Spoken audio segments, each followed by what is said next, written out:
How to insert icons in Word. Have you ever had the need to insert icons into a basic Word document in order to better explain something or beautify the document?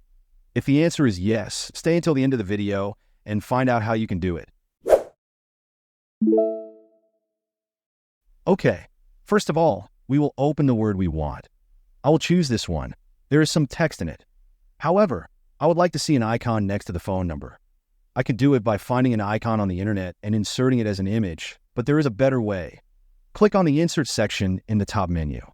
When the section opens, find the Icons option and click on it. A window will open in which you can find what you are interested in. As we want to add the phone icon in the search, we will type phone. When we choose the icon that suits us, we will click on the Insert button and convert it into a document. Now, just position the icon where you want, and that's all. If you found this tutorial helpful, don't forget to give it a thumbs up, subscribe for more similar tips, and hit that notification bell so you never miss an update from us. Thanks for watching, and I'll see you in the next one.